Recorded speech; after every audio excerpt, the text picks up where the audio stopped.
back inside the Parisi Palace, high above 2919 East Broadway. This is hour number 2 of the Jake Feinberg Show, coming to you live on Power Talk.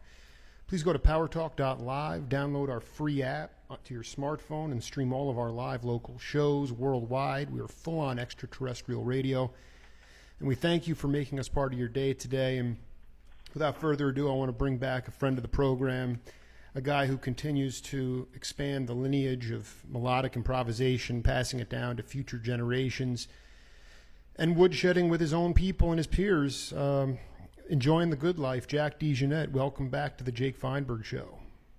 Yeah, how you doing, man? How you doing, brother? Yeah, man. Doing good. I want to ask you just a real simple question. Why does it feel good to you to help other younger cats? Well, it's part of the tradition, man. Not only in music, but in anything else. you know, to pass on, the elders and the young, and there's an exchange that transpires. A little bridge, shall we say, that takes, for the wisdom and the youth, and new creativity develops in the process. I ask only because, I just feel like it's important. You guys are the bridge from so many of the cats that came before you and the spirits that came before you, and that will be here long after we're gone. But you do encounter musicians who don't want to give back, right? Not necessarily. I don't travel in those. I don't travel in that world. Right. Well, I mean, what I'm saying is you don't really hang out or play with those kinds of people. To me, it's important. Yeah. I just look at it and I say, oh, this is the other question is, the more and more. I mean, I've been woodshedding for a long time. You were an early guest, and I've been continuing on this path. And a lot of the cats say that younger generations, for whatever reason, they might go back only so far, but they're not going back far enough in terms of the lineage of the music. And, if you're only going back to Kind of Blue, or you're only going back to, the early 60s, then you're missing stuff that came before that, the Dixieland, the swing. And I would like you to talk about and again, let's just be fair, outside of festivals and International Jazz Day and, a couple of clubs here and there in urban centers, there is no touring circuit anymore, and it's very hard to be on the bandstand 6-7 nights a week. So insofar as younger cats that are listening all over the world, why is it important for them to go as far back in the music as possible? Well, as far in terms of going back and looking at something, I mean, that music flourished because of the economic, social, and political climates that was happening at the time. So we're in a climate now of that's quite wobbly at the moment, and so the prospects of making a living at being a professional musician is quite daunting. So, the aspects of just trying to stay alive and play music is much more of a challenge now. So, it depends on how much time these people have to actually go back and do their research. Some really do, some don't. Some are trying to figure out how to get themselves out there, create an environment to work, play with each other. I mean, what's the other thing that's necessary too is, like you said, trying to create environments where they can play as much as possible. A lot of the schools try to create that atmosphere, but after you leave the music schools, it's a much harder situation. Move to New York is even more challenging because rents are so high. It's really, even if you go to Brooklyn, right? There's enormous amount of pressure, but there's still, I run into musicians all around the world who are actually, doing their work, and because they're driven by the passion of it, and the music is as their life, and so they try to adapt to the conditions and try and do the best they can to keep persevering and trying to develop fresh ideas for the music. Do you look at you use the term wobbly as sort of a socioeconomic situation we're in, but you go back to Van Gelder Studios when you were coming up. I mean, do you feel like it's been a value shift in our society where all of a sudden this idea of music as a profession is almost, I mean, like you said, there's pressure, but is it accept? I mean, before Dizzy Gillespie, the Titans, these cats were treated with, I mean, they weren't necessarily millionaires. They probably deserved to be millionaires, but they were treated with the same respect as a lawyer or a doctor because of their melodic improvisation. And now it's, well, you can play for the door or you can pay to play. Is it a value? Yeah, but our technology is a result of that, and people like Napster and streaming and free downloads, people giving away the music has changed all of that to make a living from your compositions and things like that. And writing, it's much harder. I mean, myself and a bunch of other people who are involved, Mark Ribot and Roseanne Cash, are trying to get some, this is to do with copyright, and, without going into a whole number on that. There are people who are trying to get legislation to make the playing field economically more feasible in terms of artists collecting royalties, So, that time, again, there were radio stations playing the music. There were outlets of it. There was money for promotion. There was all of that. These were the conditions that were in place where people like Bird and Parker and later on Miles and Max Roach and all these people could get the music out there and make money from their writing. So, right. This is a big paradigm shift. So now the work ethic, I mean, everybody's thinking, well, they can do everything for free. But then, that changes the concept of one's idea about work. They don't think musicians have to writing music and going and playing and writing compositions. And, singer-songwriters included in it too. But jazz musicians, they don't think that, they don't seem to get the idea that this is also our living. Absolutely. And I mean, and this is my final question on this, but to me, how do you talk to younger cats who, to me, it's demoralizing. I go out to L.A. and hang with Emil Richards, and he's like, that guy advocated for bathroom breaks in the studio for L.A. musicians, and, everybody was live doing their music. But now it's, they find some young cat, never been a leader, never been a sideman. They have the looks or whatever. They have Twitter followers, and they sing a song, and they say, how did I sound? And the engineer said, terrible, come up, we'll fix it. Those cats are making millions of dollars. Cats that can really play music, though, are not. Is that troublesome?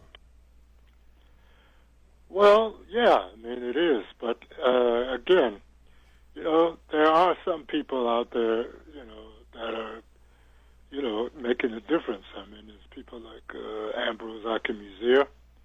I don't know if you're familiar with him. No, I don't.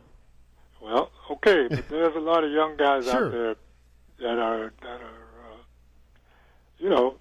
I'm just saying. Steps of the others. You know as well as anybody, Jack. If you know as well as anybody, if somebody couldn't play, people would walk off the bandstand when you were coming up.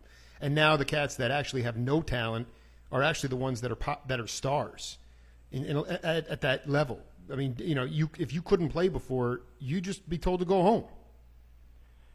Well, yeah, I have to admit, though, I mean, I listen to, I run into a lot of people who could really play all around, I think I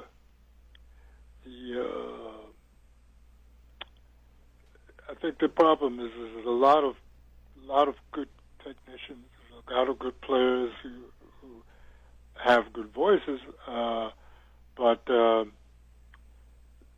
problem is, again, let me think. And I think I'm going at it more from the idea of, like we talked last time about, I thought you were very eloquent about the idea of, when you have a jazz festival, that's okay if you're going to bring on someone who's going to, gross the box office like Sting, but somehow that money has to go and filter down towards experimental music, melodic improvisation, all this kind of stuff.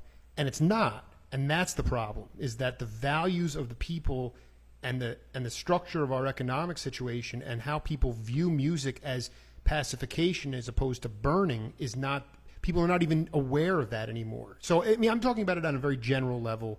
I just like having these philosophical discussions. To me, you guys have developed reputations, okay, and you are rightfully so continuing to thrive based on those reputations.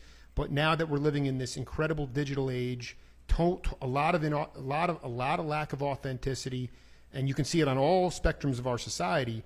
To me, it's humbling, because there are amazing people, younger cats out there who have great feel and great chops, and that's not being recognized by the business. I don't think you can call it an industry anymore. Well, you can't talk about the business. Like I said, a new paradigm has to be created. That's right, and that's what I'm trying to do. But the artists are trying to do that. Through the social media, through trying to develop venues where they can get the music heard, even if it's playing for free to a point, or playing where people just make donations. I mean, there's a place up here called the Falcon, I think, and the musicians pay for, they just pay for, people would just make contributions. Sure. And so at least they, most of the people expect that they need to shell out some money for the music. I mean, so there's those kinds of situations. And again, the network, a new network has to be created. My bassist Matthew Garrison is an entrepreneur, and he's addressing the situation by having a multimedia art space in Brooklyn, which is pretty well known for lots of eclectic music and art shows in Brooklyn. It's called the Shapeshifter. Oh, I've been there. I've seen Rock Alarm there. I was going to say you show up there and play once in a while. I love that place. All right. So there are people who are aware of the same situation. Yes. And are trying to address it, on the local level, and a global level, through the media, and streaming, things like that. Absolutely. So it's an ongoing thing, we as sentient beings have to adapt to our environment, and so again, it's a question of how well we can make our adaptations and then survive and thrive. Look at it in a different way. It's not like you get a good record deal and off you go. It's like there's a trumpeter named Etienne Charles. I don't know if you know him, but he's from Trinidad. But he really incorporates the Trinidadian rhythms, African rhythms, and Caribbean rhythms in his music. He teaches in Michigan, but what he does is like he'll make an album and sell the tracks or sell the album for download for $9 or something. When he goes out and plays gigs, he then prints a certain amount of hard copies to sell it as his gigs. That's one way to do it, because that's how you can get people to still love a tactical thing, to have a CD and have the artist sign them. Talking to Jack DeJohnette, who is essential in the lineage of music in his generation because I believe that your mentors, truthfully, wouldn't accept the paradigm that we're living in right now. Cats like Max Roach would go to battle. Of course, also our judicial system was completely different, and people like the guy I'm interviewing you about today, Stan Getz, was already in jail several times, but I think in today's world he would never be released. He was incarcerated and let out. So it is a paradigm shift. But it's also a matter of younger cats not necessarily accepting the certain paradigm and going outside those parameters. And you know all as well, cats like Joe Henderson and Max Roach, and those cats wouldn't accept a lot of stuff. They were pushing back. So, I mean, it's complicated, but we'll continue on. Jack, I invited you on today because I've been commissioned to work on the Stan Getz documentary. And yeah, I know. I wanted to ask you about your when did he actually come on your radar? This is before you ever joined him. When did you first hear about Stan Getz, and what context? Well, I heard him on records when I was in Chicago. West Coast jazz and the Norman Granz things, So, I was well aware of him, in 50s, late 50s. This was the jazz at the Philharmonic kind of stuff? Yeah, that too. And then, with the West Coast stuff with Teddy Kotick and Jack Sheldon, people like that. Shelly Manne. Yeah. Can you talk about, and so this would put it in the 50s, do you think, about that range? Well, yeah, mid-50s, early 60s. Mid-50s. What, if you remember back, what at the time stood out to you about his playing? He wasn't somebody who was a prolific composer, but I'm curious about you. What got your ear about his playing? Well, Stan was a melodic player. He's out of the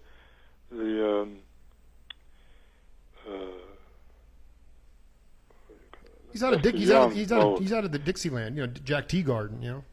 Well, no, but he's out of it. I hear like the prayers in him.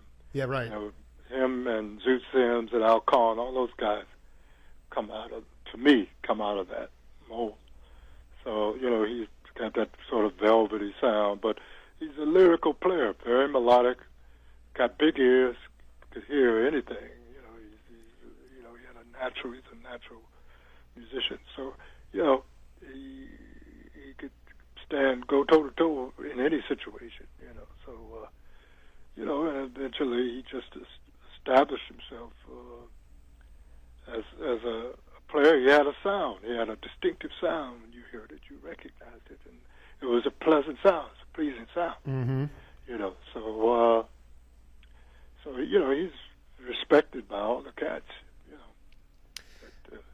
I was going to ask you about specifically if you could talk about the cats, his peers, like the James Moody's or the Sonny Stitz or any cat, even Coltrane. I mean, I know that there are quotes, but did you get the feeling that the beboppers, the African American cats? Can you talk about if they ever came and what they would say about Stan, specifically about his playing? Well, I mean, all I knew was that they spoke very highly of him, as far as I know. So I never heard anything negative said about him. So, they respected him, so they could hold his own. Right. I'm trying to get at the idea, he became this pop. It's a little bit different. I mean, he was a jazz star, but would you consider him a pop star once he? I see some YouTube videos of you guys playing stuff with Astrud Gilberto, and I mean, do you think he was considered a pop star? Well, he got popular playing the bossa nova, but I mean, he had a good run. I mean, Stan, when he played, man, he played everything. He wasn't locked into that. That was a fad at that time. It made money for him. Made him reach a wider audience. When I played with him, we played some of that, but most of the time we played original music. Played standards and original music. You played original music? Yeah. Yeah, I mean, we played tunes written by other people, tunes written by me, Richie Byrack, Dave Holland, Chick Corea, you know. Right. So this was So I'm curious about how you like. How did you wind up connecting with Stan to join his group? Well, you know, he hired me. You know, he needed a drummer, and I went to made a rehearsal at his house, and he hired me after that. Can you talk about going up to the mansion? Yeah, I mean, you know, it's I think it was Gershwin's house, right? That's right. One of Gershwin's brother's house. Yeah, amazing place. You know, we rehearsed in the ballroom, I think, and see who was playing. I think Richie Byrack and Dave Holland, I think, were in the band. I was in it with a couple of different personnel, Miroslav and Stanley Cowell, and you know, yeah, we had a lot of fun. Can you talk about when you did join Stan, the most inspiring thing that you can remember from him, a seminal moment in your working career with him that could sort of give the audience an understanding of his, his pleasant tone, his time feel, his pitch, and ultimately, how his interaction with the other musicians. I mean, if you could talk specifically, to me, it's interesting because I love Jack DeJohnette. These videos from these model shows in France, you are stoic on the drum kit. You know, you're focused on keeping time. But I want to know about, a seminal moment on the bandstand with Stan. Well, all of them were seminal. You know, Stan was focused when he was playing. You know, and interacted with the band. You know, he played with dynamics, feeling, and power. Time to jump in and go for intensity, he would go there. So, and very lyrical. I always loved the way he played ballads and played melodies. That was what I'll always remember about him. He could tell a story with authenticity.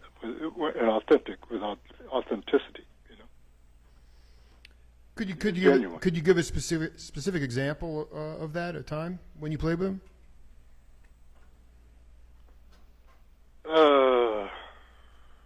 When he plays something like "Sweet Rain," something like that, the way he played. I mean, he had a lot of heart, a lot of feeling with it. So it was always a pleasure to play and listen and feel it when he was playing. Could you talk about how I talked to Kenny Barron earlier this week, and he talked about Stan. Just his they were on tour, and his wife's mother passed away during a tour. Kenny had to go home and attend the funeral, and while he was there, Stan called him and said, "Listen, why don't you bring your wife back on the tour with us? Because I don't want her to be alone." Can you talk about the most loving thing that Stan Getz did for you, to you? Let me see.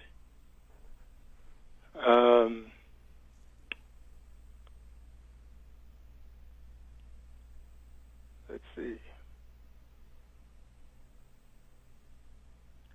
Well, he just he really complimented me on how I played, played the drums for him, He really liked that, the intensity, the sensitivity, and it made it feel good. When did he say that to you? He said it a few times. While we were on tour, at the end of a concert, sometime. Do you feel like? How did you grow as a musician? I mean, did you really need to hear that? Was that something? I mean, as a compliment, but I mean, we're at a point in your career where did that validate something for you? Well, I was doing my work. I was doing what I was hired to do. Inspiring and being inspired at the same time. So yeah, that's it. Would validate that. Yeah. Talking to Jack DeJohnette here. Now, what about did you find, was he very open-hearted? Because you left the band to join Miles, right? Yeah, well, between working with Stan, I worked with Bill Evans also. So I think between those in that span, it was, yeah. Yeah, anyway. Well, no, but Miles so was you're saying conductor. Bill. So you dual time. You were working with Bill Evans and Stan during the same time. Somewhere in there. I'm not. Don't quote me on it. At any rate. No, I'm trying to Somewhere in get. that period. I'm interested about this because Miles, you joined Miles to go to Japan. Can you break that down and what happened there?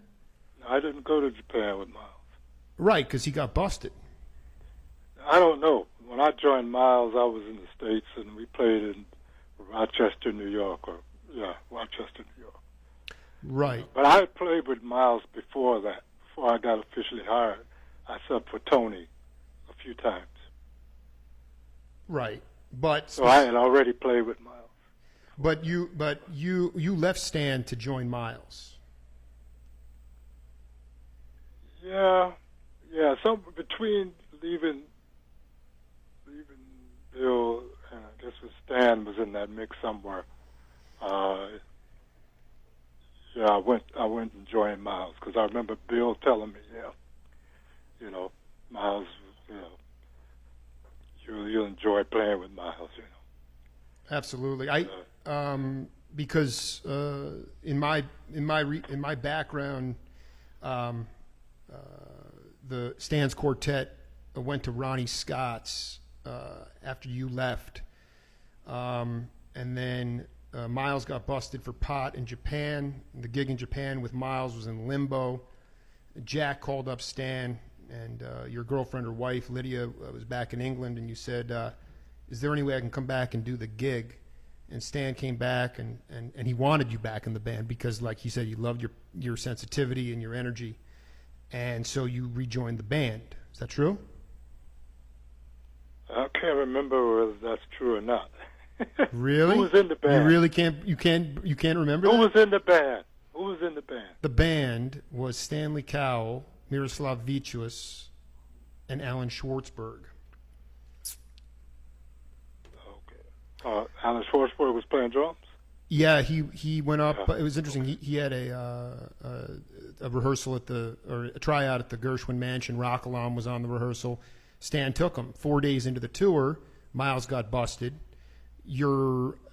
Correct me if girlfriend, wife Lydia was in England. You called Stan, said, "Hey man, Miles got busted. There's no gig. Can I get my gig back?" And Stan wanted you back, and so he told Alan, I'm bringing Jack back, and I'm just trying to confirm that. Okay. All right. So I know we did play Ronnie Scott's with that quartet with Miroslav and Stan. But yeah, I guess so.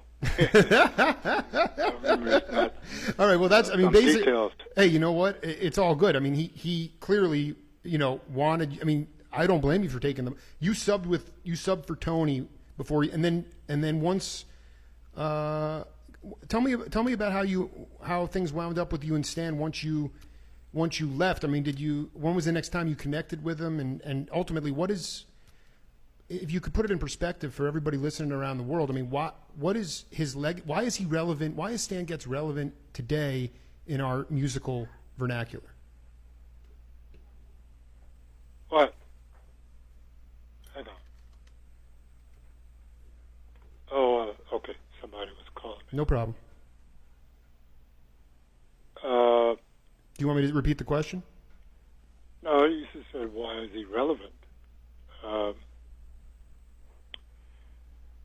Well, I would say it's about the melody, because Stan was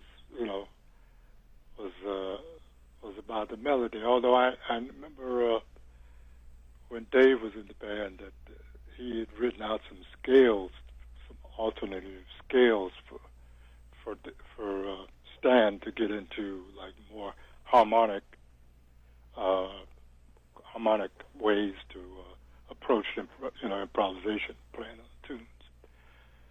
But for me, he was always very, very gifted, melodic, and harmonic player too. Not in the sense of Coltrane, but in his lines always really were thoughtful, and really fast. He just had a natural gift to put lines together, put melodies together.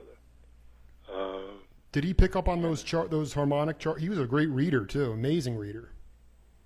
Yeah, he had a good memory, quick memory. Yeah, I guess because he always, to me, also I just was curious about when you guys all were pretty formidable players. We actually led in with a track with you and Dave Holland just doing drum and bass on a Joe Henderson album, and you guys had played a lot. Can you talk about the rehearsing? Did you do much rehearsing? Yeah, we did some rehearsals. Most of the time, if we were doing a sound check or something, we'd bring in another tune. We'd run over something, but it didn't take long, to learn a new piece. All the parts were there. Stan would start interpreting it right away. So, like I said before, he's really quick. Exactly. Jack, listen, man, it was great to connect with you, brother. And you're going to Montreux next week? No, I'm not playing this year. Where are you headed next week? In Europe, I'm going to Spain and Italy. Mostly, yeah. Is it you have some musical engagements there? Yeah, I'm going on a tour with the trio with Matthew Garrison and Robbie Coltrane. Oh, those are two cats I really would love to. I'd love to talk to those cats at some point. I think it would be good for me to get out of my 38-year-old. Start reaching my own generation now. Yeah, well, have you heard the new album? I've heard a couple of clips on it. Yeah, okay, you should check the new album out. It's being received very well with critical acclaim. It's very special. You should check it out. Play some more tracks of it on your show. All right, my man. So that that can you can use that as an example of the elder reaching out to the younger musicians. No, all I can say is that I guess what I'm trying to. I know you are doing your part, and I think that a lot of other cats need to do a lot more in order for the sustainability of music. This is more about leadership and the resources that are available to you guys that weren't there for your leaders and your mentors. And so continue what you're doing, but not everybody got the memo. I can tell you that much. But I love talking to the cats that did, and I look forward to talking to cats like Garrison and Ravi because they're the new generation that needs to deal with the paradigm and then create a new language. So keep swinging, man. Okay. Well, one more thing I'll add to this. The other thing in terms of the economic climate we're in now, a lot of the people like George Colligan, who also works with me periodically on and off. In fact, I just finished work with him. Rudresh Mahantapa, Terry Lane Carrington, David Fuzinski, Etchie and Charles. A lot of these people, Rudresh just got post as head of the jazz department at Princeton. But, so talk about the economic thing. A lot of these very sort of innovative players, are got teaching posts, and they still gig. But that's another thing that, and these people are needed to try and instill this ethic into the younger players and try and help them, try to find ways to, make a go of it. I want to ask you something though. This is interesting because, like Juilliard, for instance, cats that I've interviewed multiple times, Billy Hart, Ron Carter, Eddie Henderson, You're talking about really great players that are now at these in academia. I mean, but are the really? I mean, Jack. Are the best players really the best teachers in academia?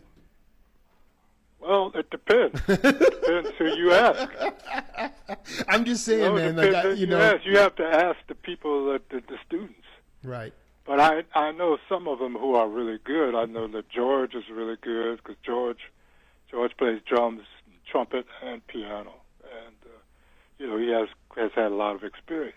I know him to be a very good teacher. Terry Lynn also, and David Fuzinski, and they're really trying to deal with this issue of trying to get the kids not only if they're technically there are a lot of good technicians to get them to loosen up and actually start to play and feel the music. Yeah. Instead of trying to play everything so correctly. So that's right. I just wanted to add that. No, I appreciate it, man, and you're doing everything you can. So, and you know what? I've talked to cats that are completely off the radar that talk about you, and you had a house up in the in the Kingston area in the woods, and just always teaching, always patient. You've been doing it for decades, but I think if we as a culture and a society want the music to breathe again, then there's just going to have to be even more of a consciousness shift for it to survive, and more cats are going to have to really, and it's just going to have to it's going to have to come back into our into the streets, so to speak, and not so much in the academic setting. I mean, quite frankly, some of these guys that are teaching in academia, I don't blame them because it's giving them a paycheck, and that's a good thing, and they need that. But again, there's a variety of things, and I always like to joust with you verbally on this stuff. So I just have a ball, man, and we'll be in touch. Let Ravi and Garrison know I'm looking for them. Okay. All right, man. Be good. Take it easy. Later, man. Bye-bye. And that's a wrap. We heard from Sonny Fortune, Slide Hampton, and Jack DeJohnette. Hundreds of years of bandstand playing, melodic improvisation, leaving their physical body, and expressing themselves through the language of music, which is the hope of the Jake Feinberg Show will continue.